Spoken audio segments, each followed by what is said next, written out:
The morning I thought we were going to make pancakes with our granddaughter, she leaned in close, her small hand gripping my wrist, and whispered 6 words that changed everything. "They're sending you away today, Grandma." I sat perfectly still on the living room couch, my hands folded in my lap the way I'd taught middle schoolers to sit during assemblies for 30 years. But my heart was hammering against my ribs like it wanted out. Beside me, my husband William went rigid, his coffee cup frozen halfway to his lips. Lily, our 8-year-old granddaughter with her mother's dark hair, and thank God none of her coldness, had tears pooling in her brown eyes. "I heard Mommy and Daddy talking last night," she whispered, barely audible. "They said something about Pinecrest and today being the day. Grandma, what's Pinecrest?"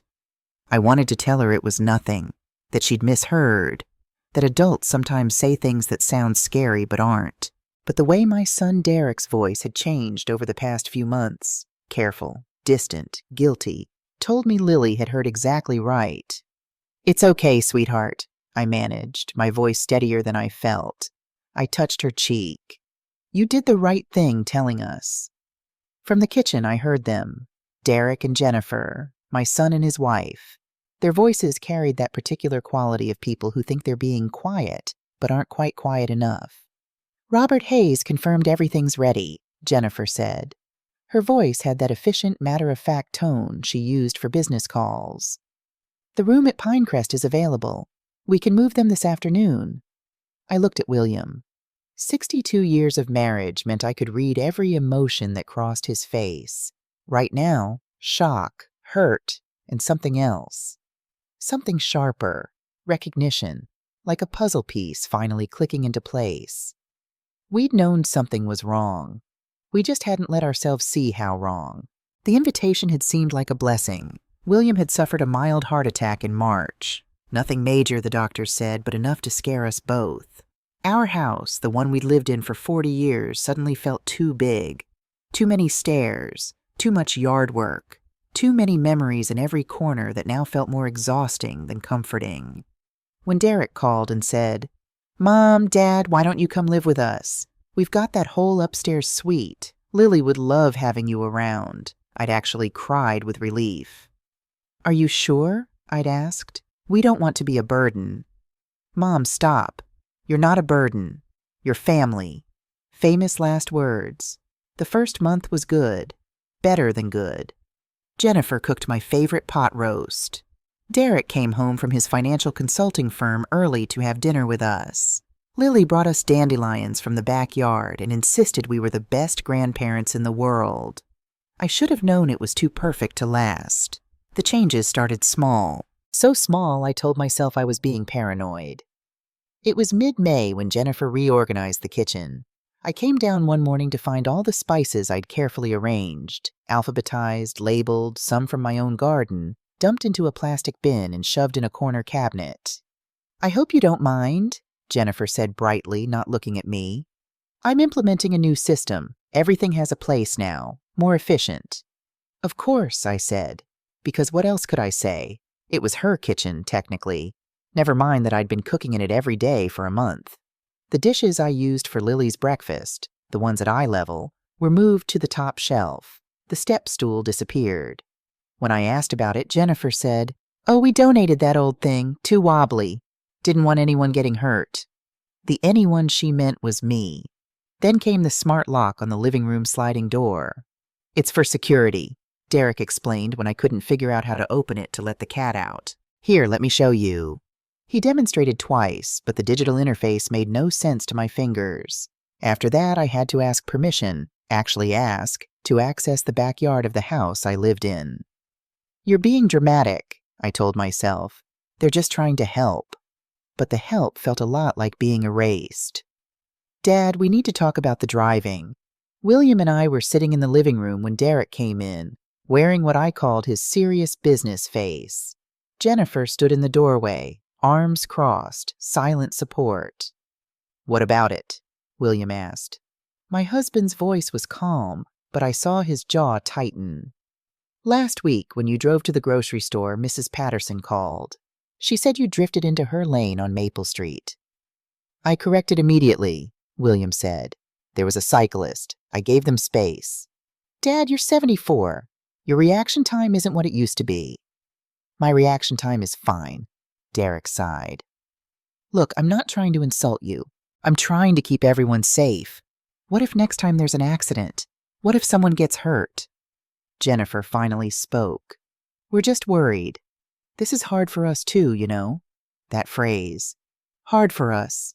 As if William's dignity, his independence, his ability to drive himself to the hardware store he'd been going to for 40 years was somehow an inconvenience to them.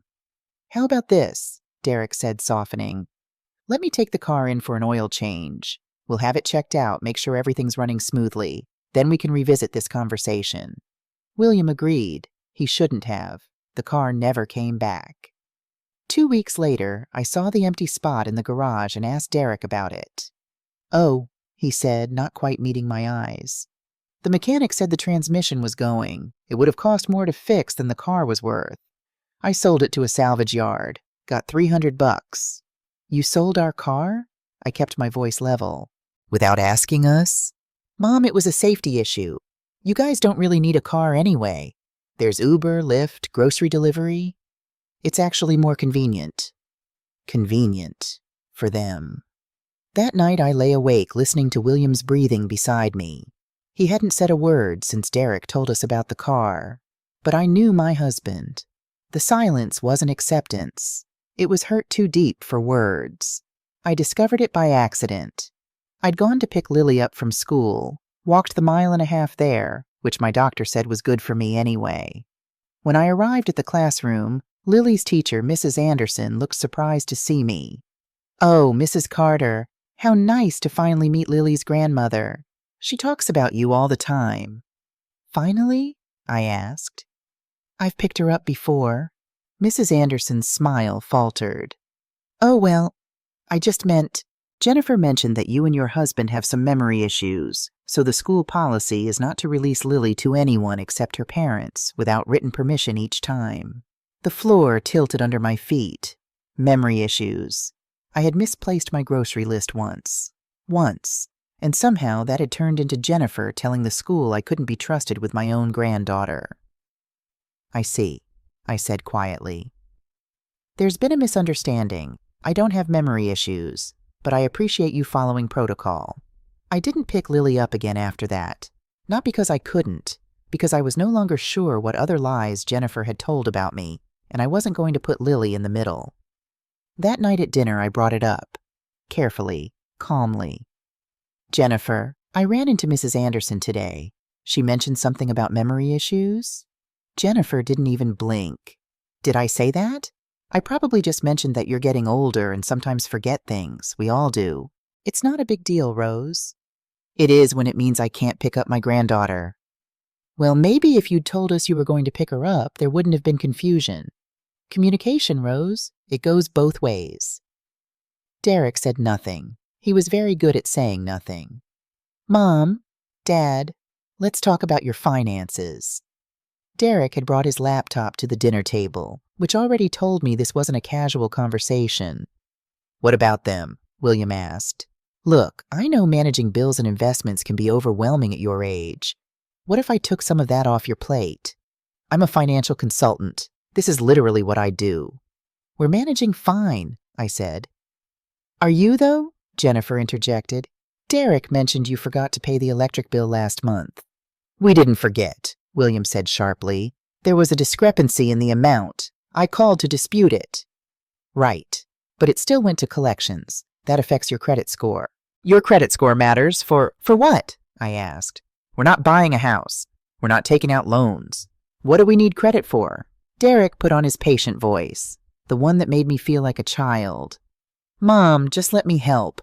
I'll set up auto pay for everything. You won't have to think about it. He slid papers across the table. This is just a limited power of attorney. It lets me manage your accounts, pay bills, make sure nothing falls through the cracks. You'll still have access to everything. I'm just helping. I should have read those papers more carefully. I should have asked questions. I should have trusted the knot in my stomach that said something wasn't right. But I didn't, because he was my son. Because I wanted to believe he had our best interests at heart. Because being suspicious of your own child feels like failing as a parent. I signed. William signed. And just like that, we gave Derek the keys to our financial lives. It was 3 weeks before I checked our savings account and saw that $50,000 was missing. "Derek, there's money missing from our account." He looked up from his phone, unconcerned. "Oh, that. Yeah, I moved it to a high-yield investment account. Way better returns. Don't worry, it's completely safe." "You moved $50,000 without telling us?" "Mom, that's what the POA is for. So I can make smart financial moves without having to bother you with every little detail. You'll thank me when you see the returns." But when I asked for the account information, he got vague. "I'll email it to you. Things are just really hectic at work right now." He never emailed it, and I never pushed. God, I wish I had pushed. Which brings us back to this morning, to Lily's whisper, to the voices in the kitchen making plans for our lives without us. I sat frozen on that couch, listening to my son and daughter-in-law discuss the logistics of our removal like we were furniture they'd outgrown. "What time did Robert say he could be here?" Derek asked. "Noon. He'll bring the admission papers. We sign as their representatives, they countersign, and Pinecrest handles the move." "What if they resist?" A pause. Then Jennifer's voice, cool as January. "Derek, they won't resist. They never do. Your mother's too polite, and your father doesn't want to cause problems. They'll go along with it because that's what they do." Something cracked inside my chest. Not my heart breaking. That had been breaking in small ways for months. This was different. This was something hard and cold crystallizing. Clarity. They were right about one thing. I had been too polite. I had swallowed every small humiliation, every casual cruelty, every boundary crossed. I'd told myself it was temporary, that things would get better, that I was being oversensitive. But there's a difference between being polite and being a doormat. And I was done being the latter. I turned to William. His face was pale, but his eyes, those blue eyes that had looked at me with love for 62 years, were burning with the same crystalline clarity I felt. "We're leaving," I whispered. "When?" he whispered back. "Now." Lily looked between us, frightened. "Grandma?" I took her small face in my hands. "Baby girl, Grandma and Grandpa need to go on a trip, an important trip, and I need you to be brave for just a little while longer." "Are you mad at me for telling?" "Never. You were the bravest person in this house today. Don't you ever forget that." I kissed her forehead, breathing in the strawberry scent of her shampoo, memorizing the feel of her skinny arms around my neck. Then William and I stood up and walked upstairs. We had 20 minutes, maybe less, before Derek and Jennifer realized we'd overheard. 20 minutes to pack a life. But here's what I'd learned in 72 years. You don't need much to start over. Just your dignity, your documents, and the determination to never let anyone make you small again. I grabbed our passports, birth certificates, the deed to our old house that we'd never transferred to Derek despite his requests. I grabbed my grandmother's ring, William's father's watch, and the photo album that went back to when Derek was born. William packed our medications, his reading glasses, and the carved wooden box that held the letters I'd written him during his deployment to Vietnam. And then, from the back of my closet, I pulled out the small leather notebook where I'd been keeping our backup account, the one I'd opened 6 months ago when something deep in my gut told me to keep one financial secret. Just one. We had $47,000 they didn't know about. It wasn't much, but it was ours. As we packed, the voices downstairs grew louder. Not arguing, but planning. We caught fragments. The upstairs could finally be my home office. And honestly, we need the space. Lily's getting too attached anyway. That last one hit me like a physical blow. Too attached. To her grandparents. We were packed in 18 minutes. Before we left, I went to Lily's room. She was sitting on her bed, the little locket William had given her clutched in her hand. "Grandpa gave me this," she said. "He said it was important." I knelt beside her, my knees screaming in protest, but I didn't care. "It is important. Because you're important, Lily. And I need you to remember something. Are you listening? She nodded. Family isn't about blood. It's about who shows up, who listens, who tells the truth even when it's scary. You did that today. You told the truth. That makes you braver than most adults I know. Will I see you again? Yes, I promise. But it might be a while, and things might be confusing. But you keep that locket, and you remember that Grandma and Grandpa love you more than anything. Okay? Okay. I hugged her one more time. Then I let go. William and I walked downstairs. The voices in the kitchen were still going, still planning, still assuming we'd comply. We walked out the back door. The morning air was cool and clean. October in Seattle, the sky that particular shade of silver that means rain is coming. William's hand found mine. Where are we going? He asked. I need to make a phone call first, I said. To Sarah Mitchell. Sarah, my college roommate, my friend for 50 years, the one who'd moved to Montana after her husband died and had been begging us to visit. Sarah, who I'd called 2 weeks ago and told everything to. Sarah, who'd said, Rose, if you ever need to disappear for a while, I have a cabin with your name on it. I pulled out my phone, the old flip phone I'd kept despite Derek's insistence I didn't need one, and dialed.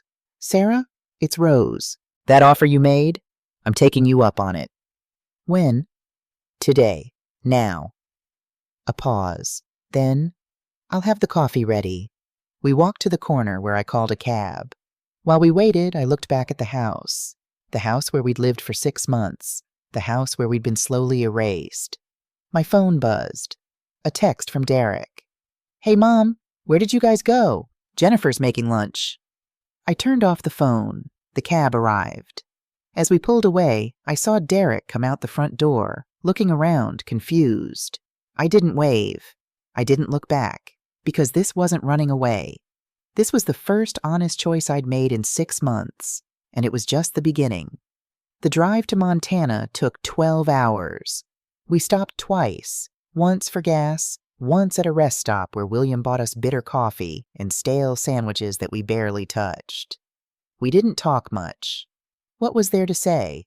Our son had planned to warehouse us like forgotten furniture, and we'd overheard the whole thing. Sarah Mitchell's cabin sat on the eastern shore of Flathead Lake, surrounded by ponderosa pines and the kind of quiet that makes city people nervous. When we pulled up in our rented car, I'd paid cash at the airport using money from our secret account. Sarah was already on the porch, gray hair pulled back, wearing the same warm smile I'd known since we were 18. She didn't ask questions. She just pulled me into a hug that smelled like lavender and wood smoke, then did the same to William. Spare room's ready, she said. There's soup on the stove. You two look like you need to sleep for a week. She was right. For the first 2 days, William and I barely spoke. We moved through Sarah's cabin like ghosts, eating when she put food in front of us, sitting on the porch watching the lake, going to bed when darkness fell. I couldn't stop replaying it. Jennifer's voice. They won't resist. They never do. The casual cruelty of it. The assumption that we were too old, too tired, too compliant to fight back. She'd been right. We hadn't fought back. Not when they took our car. Not when they reorganized our lives. Not when they started making decisions about us, for us, without us. But we were fighting back now. Even if it didn't feel like fighting. Even if it just felt like running. On the 3rd morning, I woke to find William's side of the bed empty. I found him outside, splitting firewood even though Sarah had plenty. His shirt was soaked with sweat, and tears were streaming down his face. William? He drove the axe into the stump and just stood there, shoulders shaking. I built houses for 40 years, he said, his voice breaking. I taught Derek how to hammer a nail when he was 5, remember? That little birdhouse he made for Mother's Day? I still have it in the garage back home. I remember. How did I raise a son he couldn't finish? He just pressed his palms against his eyes like he could push the tears back in. I walked over and wrapped my arms around him from behind. We stood like that for a long time, 2 people who'd been married for 62 years, holding each other up. He's not evil, William, I finally said. He's weak. And weakness wrapped in good intentions can be crueler than malice because it doesn't even know what it's doing. Does that make it better or worse? I don't know, but I know we're not going back. Sarah had a laptop.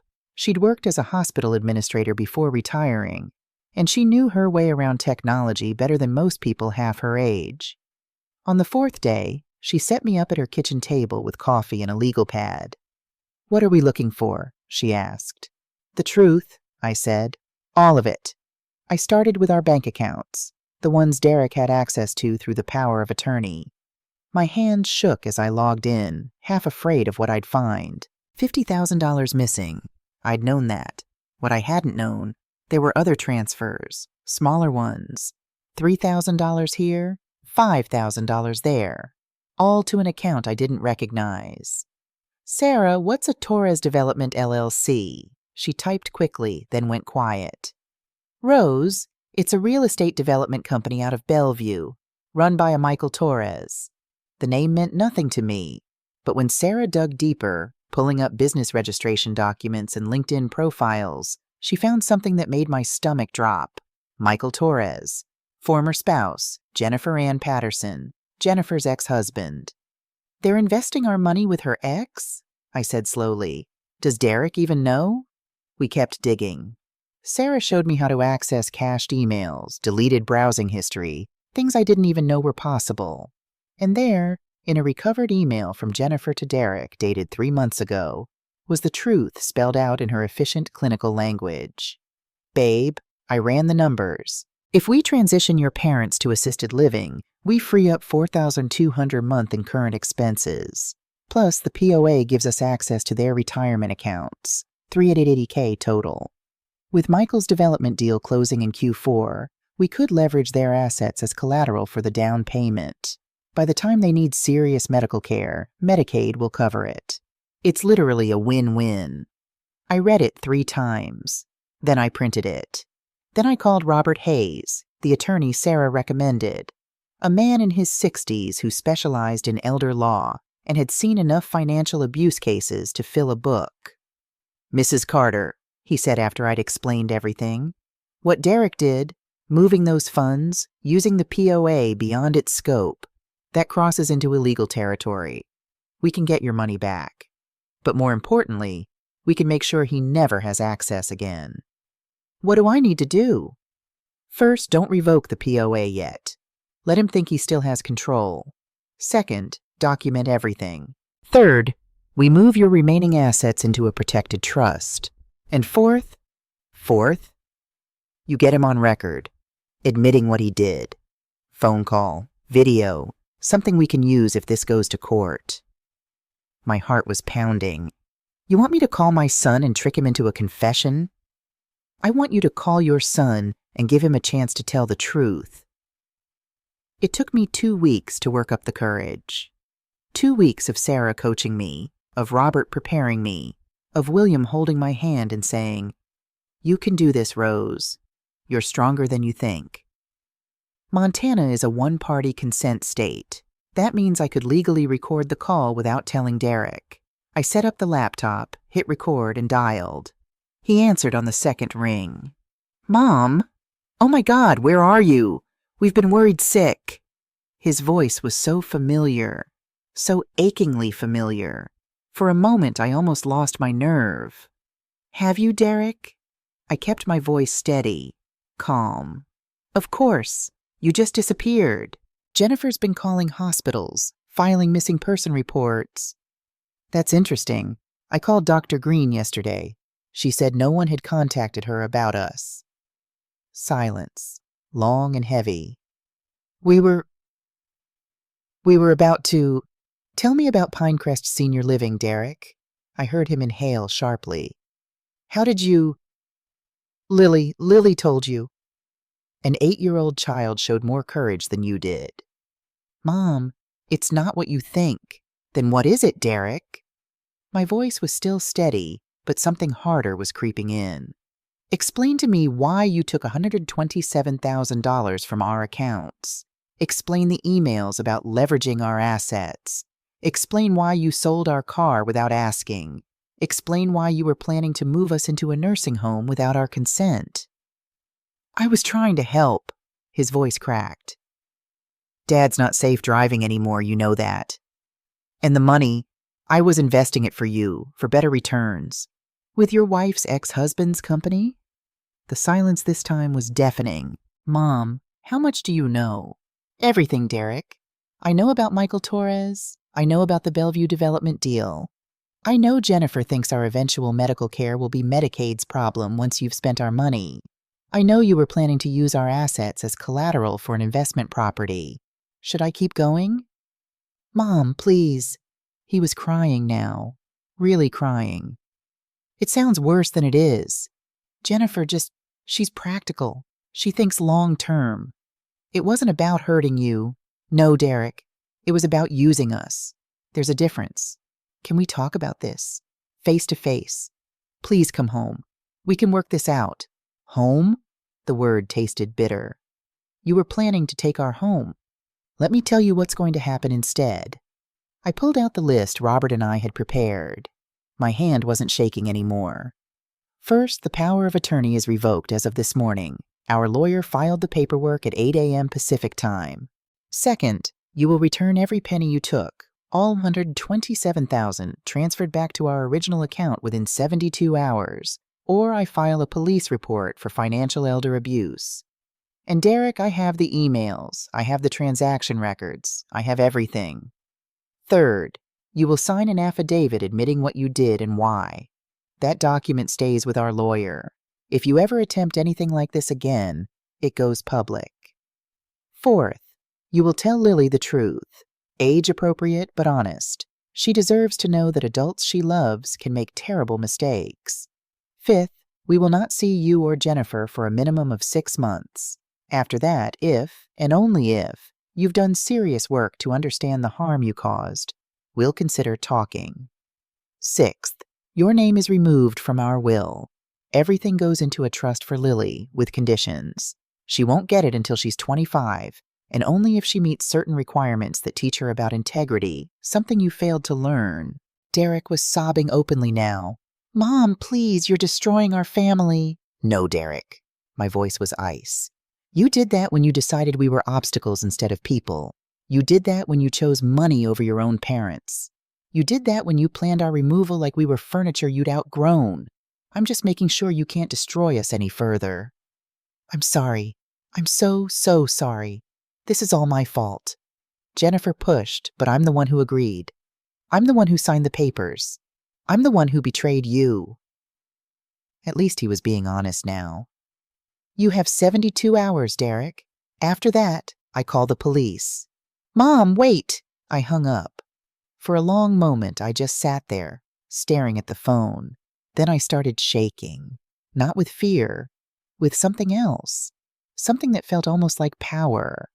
William, who'd been listening from the doorway, came and wrapped his arms around me. "You did it," he whispered. "I did it," I echoed, but I didn't feel triumphant. I felt empty, like I'd just cut off a diseased limb to save my life. Necessary, but not painless. Sarah brought me tea. "How do you feel?" "Like I should feel worse than I do." "That's the clarity talking," she said gently. "Clarity doesn't feel like relief at first. It feels like loss. You lost the son you thought you had. But Rose, you never really had him. You had an idea of him. Now you're dealing with who he actually is." That night, I cried for the first time since we left Seattle. Not quiet tears. Big, ugly, soul-deep sobs that left me gasping. I cried for the little boy who'd brought me dandelions and called me his best friend. I cried for the young man who'd promised at his wedding that he'd always take care of us. I cried for the mother I'd been, who must have failed somewhere along the way. William held me through all of it, his own tears soaking into my hair. "We didn't fail," he said as if reading my mind. "We loved him. We gave him everything. What he chose to do with that, that's on him, not us." The money came back, all of it, $127,000 deposited into our account at 11:47 p.m. on the third day. The affidavit arrived by courier the next morning. 10 pages of Derek admitting everything. The unauthorized transfers, the plan to move us to Pinecrest, the investment scheme with Michael Torres, all of it.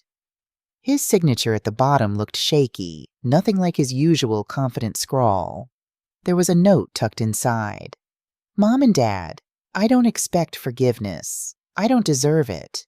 I'll spend the rest of my life trying to understand how I became someone who could do this to you. I told Lily the truth. She's angry with me. She should be. I'm not asking for anything. Just wanted you to know I'm trying to be the son you deserved all along. Derek. I folded the note and put it in my pocket. What do we do now? William asked. I looked out at the lake, at the mountains beyond, at the life we were building in this unexpected place. Now? I said. We heal, we build, we remember who we are when no one's trying to erase us. Sarah joined us on the porch with coffee. I got something in the mail today, she said, handing me a pink envelope. It's addressed to you. The handwriting was careful, childish, achingly familiar. Lily. My hands trembled as I opened it. Dear Grandma and Grandpa, I miss you. Daddy told me what happened. He cried a lot. I'm mad at him, but I still love him. Is that okay? I wear the locket every day. It makes me feel brave like you. Come home when you're ready. I'll wait forever if I have to. Love, Lily, P.S. I started reading Charlotte's Web like you said. You were right. It's better than the movie. I pressed the letter to my chest and let the tears come. We weren't done. This wasn't over. But for the first time in months, I felt like maybe, just maybe, we were going to be okay. The lake was still. The sky was clearing. And somewhere in Seattle, a little girl with a locket around her neck was learning that love doesn't mean accepting everything. Sometimes it means having the courage to walk away. And sometimes, if you're very lucky, it means finding your way back. But not yet. Not yet. Month 4, February. The snow had just started to melt when I heard the knock on Sarah's door. It was a Saturday afternoon. William and I were playing Scrabble by the fireplace, something we hadn't done in years, and Sarah was in the kitchen making her famous chili. Normal, peaceful, the kind of afternoon that didn't prepare you for your past showing up on the doorstep. Sarah opened the door, and I heard a voice that made my entire body go rigid. Ms. Mitchell? I'm Derek, Sarah Carter. I'm here to see my parents. If they'll see me. I set down my Scrabble tiles. I'd been about to play Trust for a triple word score, which felt like the universe had a cruel sense of humor. Sarah looked back at me, eyebrows raised in question. I shook my head. No. But William stood up. Rose? It's been 4 months, I said quietly. We agreed to 6. He couldn't even wait. Maybe we should hear what he has to say. Why? So he can apologize and think that magically fixes everything? William knelt beside my chair, his knees cracking in protest. No, so we can say what we need to say, face to face, on our terms. I looked at my husband, this man who'd stood beside me through wars, recessions, the death of parents, the joy of births, 62 years of everything life could throw at us. His eyes were calm, clear. Okay, I whispered. But not inside, on the porch, and Sarah stays. The air was cold enough to see our breath. Derek sat in the wooden chair across from the porch swing where William and I sat, Sarah standing quietly by the door like a gentle sentinel. My son looked terrible. He'd lost weight. His eyes were shadowed with sleeplessness. His hands kept fidgeting with the zipper of his jacket, a nervous habit he'd had since childhood. For 2 full minutes, nobody spoke. Just the sound of the lake lapping against the shore and the wind through the pines. I don't have a speech prepared, Derek finally said. I thought about what to say for 12 hours of driving, but everything sounded like excuses. Then don't make excuses, I said. I won't. He took a shaky breath. Here's the truth. I failed you. I failed as a son, as a human being. I let Jennifer convince me that efficiency mattered more than empathy. I told myself I was helping when I was really just taking the easy way out. William's voice was steady. Why did you do it, Derek? The real reason. Derek's face crumpled slightly. Because I was scared. Of what? I asked. Of watching you get old. The words came out in a rush. Of watching Dad forget things. Of Mom needing more help. Of the responsibility. Of Jennifer judging me. Of not having enough money for Lily's future and your care. Of failing everyone. He pressed his palms against his eyes. So I made it clinical. A financial decision. A space issue. Anything to avoid admitting I was terrified of losing you slowly. So you decided to lose us quickly? William's question hung in the cold air. I know. God, I know how insane that sounds. Derek was crying now, tears freezing on his cheeks. I have no defense except that I was weak. Jennifer made it sound logical, and I wanted to believe her because facing the truth was too hard. And what is the truth? I asked. That I should have just asked for help. That I should have said, Mom, Dad, I'm struggling. Can we figure this out together? But I didn't trust you enough to be vulnerable with you. I didn't trust myself enough to admit I couldn't handle it all. He pulled out a manila envelope from his jacket. I brought something. Jennifer and I separated. These are the divorce papers. She fought it at first, but when I showed her the affidavit, when I told her I'd go public if she didn't agree to a quiet split, she signed. I felt William stiffen beside me. I'm not telling you this for sympathy, Derek continued. I'm telling you because you deserve to know that I chose her over you, and that was unforgivable. So I'm making a different choice now. What about Lily? William asked quietly. Joint custody. I have her most of the time. Jennifer took a job in San Francisco, some big corporate law firm. She sees Lily once a month. He looked at me directly for the first time.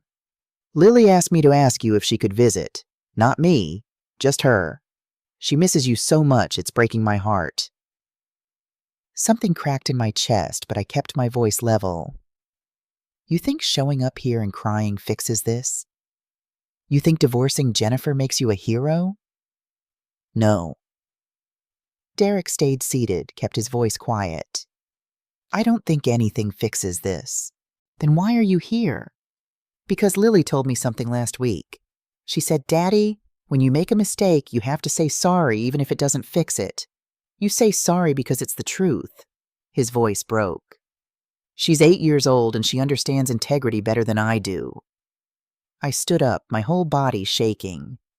Do you know what you took from us? Not the money. We got that back. You took our dignity, our trust, our sense of home. You made us feel like we were burdens instead of people. Derek stood too, but kept his distance. I know. Do you?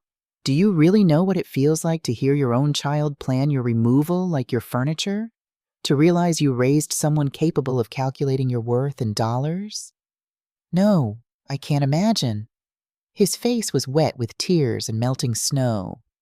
And I'm not asking for forgiveness, Mom. I don't deserve it. I'm just asking if someday, maybe years from now, there could be a path back. Not to how things were. That's dead. But to something. Anything. William spoke, his voice heavy. Derek, answer me honestly. If we hadn't found out, if Lily hadn't warned us, would you have gone through with it? The pause was long, painful, honest. Yes, Derek whispered. I think I would have, and that's what I have to live with for the rest of my life. Thank you, William said, for the honesty. Derek turned to leave, then stopped. Is there anything I can do? Anything at all to start making this right? This was it, the moment that mattered. I took a breath and delivered what Robert Hayes had called the most profound consequence. Yes, I said, there is one thing. Derek looked up, hope flickering in his eyes. Tell Lily the whole truth, not a softened version, not Daddy made a mistake, the real truth, that you and Jennifer planned to move us to a nursing home without asking, that you took our money, that you tried to take away our choices. Derek went pale. You want me to make her think I'm terrible? I want you to teach her that people she loves can fail her, that facing failure is the only path to real growth.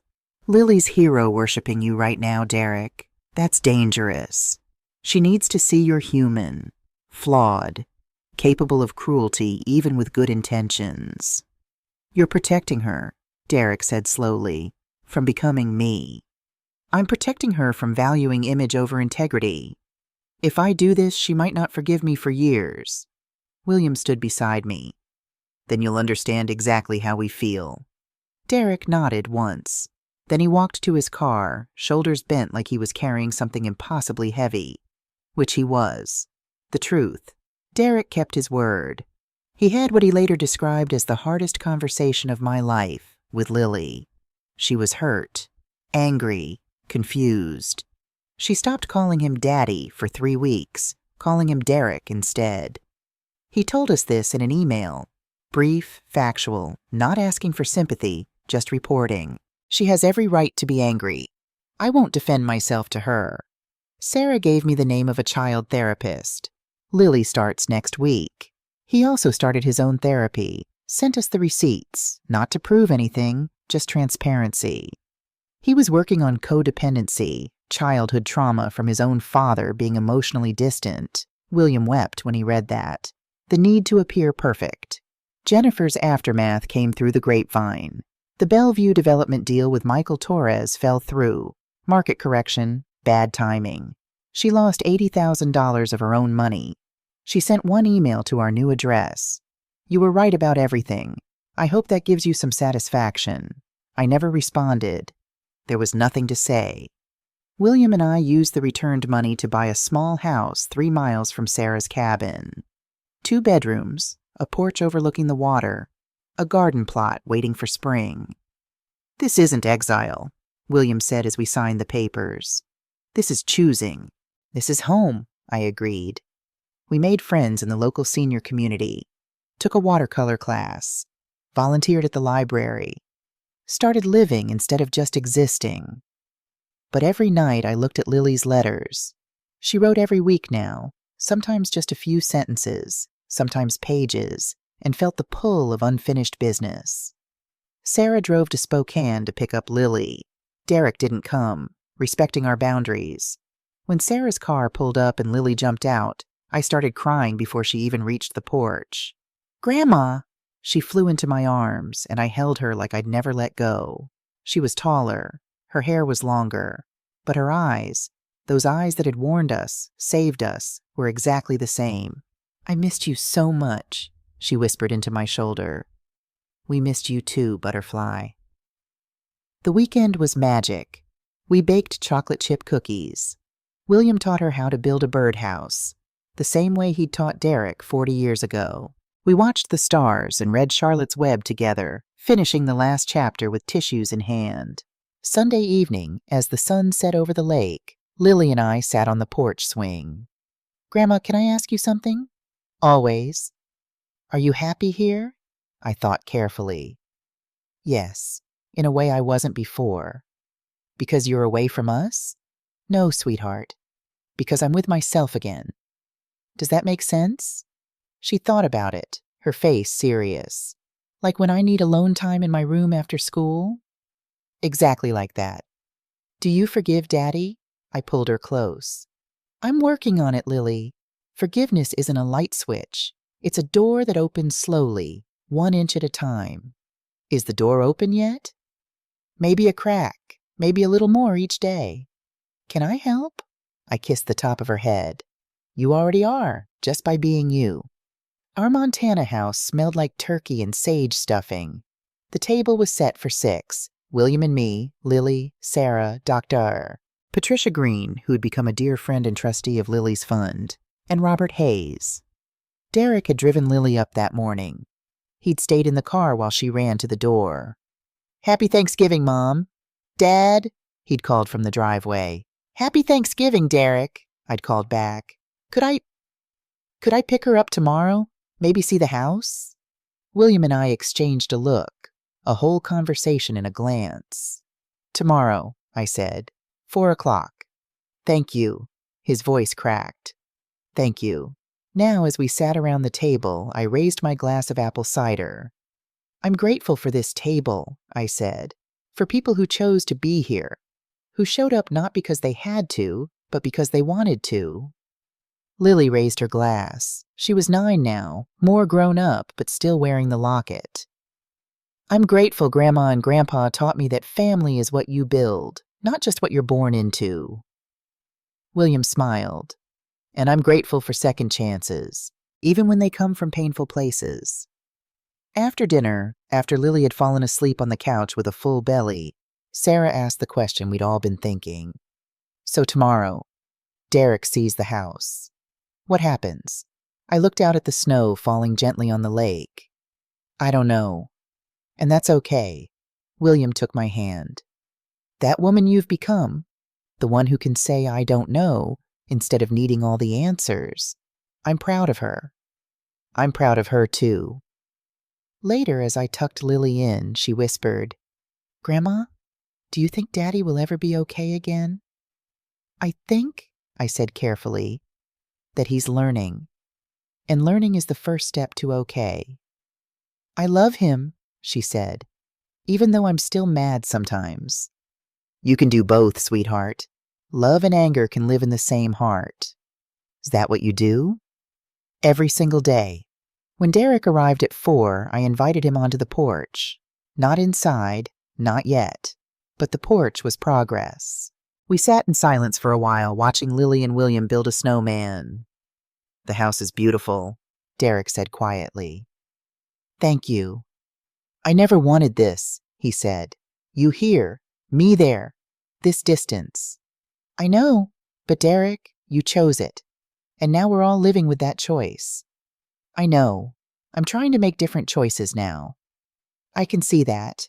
More silence. Then, Mom, is there a future where we're family again? I watched Lily laugh as William put a carrot nose on the snowman. We're always family, Derek. Blood doesn't disappear. But the question isn't about titles. It's about trust. And trust takes time to rebuild. Years, maybe. I have years, he said. However long it takes. I looked at my son, really looked at him. The gray in his hair, the lines around his eyes, the genuine remorse in his face. Then start with today, I said. Stay for hot chocolate. Build a snowman with your daughter. Show up without expecting anything in return. That's where it begins. His eyes filled with tears. Just hot chocolate? Just hot chocolate. For now. Okay, he whispered. I can do that. And he did. We sat around the kitchen table. Derek, Lily, William, and me. We drank hot chocolate. We didn't talk about the past. We didn't make promises about the future.